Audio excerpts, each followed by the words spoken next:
프락셀이라는 단어는 피부에 관심이 없으신 분들도 많이 들어보셨을 텐데요. 이게 코 주변이나 코 옆 볼에 많이 생기기 때문에 블랙헤드나 모공으로 착각하시는 경우가 있습니다.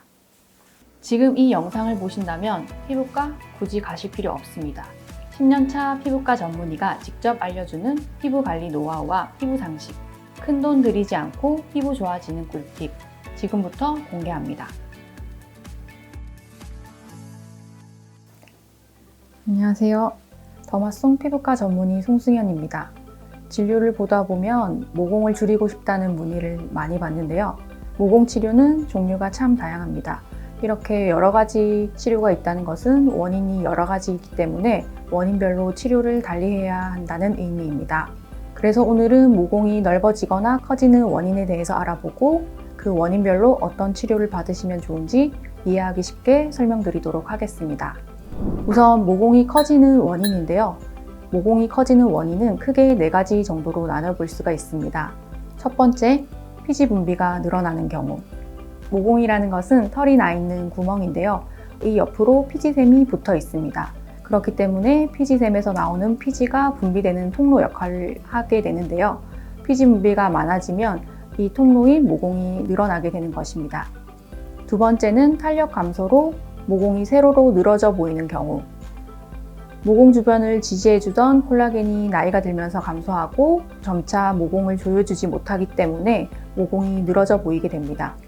세 번째는 여드름 흉터를 모공으로 생각하시는 경우입니다.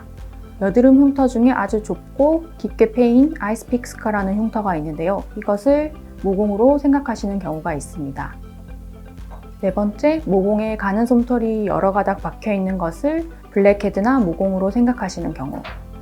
모공에 가는 솜털이 여러 가닥 박혀 있는 것을 가시털 정체증이라고 하는데요. 이게 코 주변이나 코 옆 볼에 많이 생기기 때문에 블랙헤드나 모공으로 착각하시는 경우가 있습니다. 지금까지 원인에 대해서 알아보았고 각 원인별로 어떤 치료를 할 수 있는지 다시 알아보도록 하겠습니다. 첫 번째, 피지 분비 줄이기. 피지 분비를 줄이기 위해서 일단 고려해 볼 수 있는 것은 약물 치료인데요. 여드름 치료제로 잘 알려져 있는 피지 분비를 억제하는 이소트레티노인을 복용하는 것입니다. 하지만 장기간 약물을 복용하는 것이 부담스러운 경우에는 PDT라는 치료를 고려해 볼 수 있는데요. 특정 빛에 반응하는 약물을 얼굴에 도포해 놓으면 이게 피지샘에 흡수가 되고 특정 빛을 쬐면 피지샘이 파괴되는 원리를 이용한 치료입니다. 피지 분비를 줄이기 위한 레이저 치료로는 니들 고주파를 해볼 수가 있는데요. 니들을 피부에 직접 찔러 넣은 채로 니들 끝에서 고주파 열이 나오게 되면 피지샘이 파괴되는 원리를 이용한 치료입니다. 피지 분비를 줄이기 위한 또 다른 방법으로는 더모톡신이 있는데요. 더모톡신이란 보톡스를 얼굴 전체에 얕게 주사하는 방법으로 이 시술 후에도 피지 분비가 감소해서 모공이 작아져 보이고 피부결이 매끈해 보이는 효과가 있습니다. 두 번째, 나이가 들면서 탄력이 떨어져서 모공이 늘어져 보이는 경우에는 콜라겐의 생성을 유도하는 탄력 레이저들이 도움이 됩니다.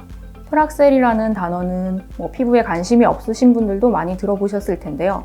프락셔널 레이저라는 것은 피부의 전체 면적의 레이저를 조사하는 게 아니라 일부분에만 조사하고 그 주변으로 정상 조직을 남겨놔서 거기에서부터 힐링이 잘 되도록 하는 레이저 기법을 얘기하는 것입니다. 기본적으로 손상을 적게 주면 회복이 빠르지만 효과가 조금 적을 수도 있고요. 손상을 많이 주면 회복이 오래 걸리고 부작용 가능성도 높아지지만 효과가 좀 더 좋을 수가 있습니다. 그렇다고 해서 무조건 손상을 많이 주는 레이저가 좋은 것은 아니고요. 프락셔널 레이저를 하는 목적이 탄력 회복인지 여드름 흉터인지 그리고 회복 기간에 어느 정도 시간을 할애할 수 있는지 그리고 피부 톤이 어두운 편인지 밝은 편인지 따라서 여러 가지 종류의 프락셔널 레이저 중 선택을 할 수가 있습니다. 그중 프락셀은 가장 유명한 프락셔널 레이저 종류의 상품명이라고 생각하시면 됩니다. 프락셔널 레이저 중에 회복 기간이 빠르고 통증이 적은 레이저로는 피코 프락셔널 레이저를 들 수가 있습니다. 피코 프락셔널 레이저는 회복 기간이 짧은 만큼 꾸준히 여러 번 받으시면 효과를 보실 수 있습니다. 이런 프락셔널 레이저 외에도 토닝 레이저나 울세라 슈링크 같은 초음파 리프팅 장비들도 모공을 치료하기 위해서 단독으로 사용되진 않지만 꾸준히 받으면 콜라겐이 재생되는 효과가 있기 때문에 모공에 도움이 됩니다. 세 번째, 여드름 흉터를 모공으로 생각하시는 경우. 이때는 흉터 치료를 하면 되겠죠. 흉터 치료에는 몇 가지 방법이 있는데 그 중에서도 흉터가 굉장히 심한 경우에는 CO2 프랙셔널 레이저를 시행해 볼 수가 있습니다.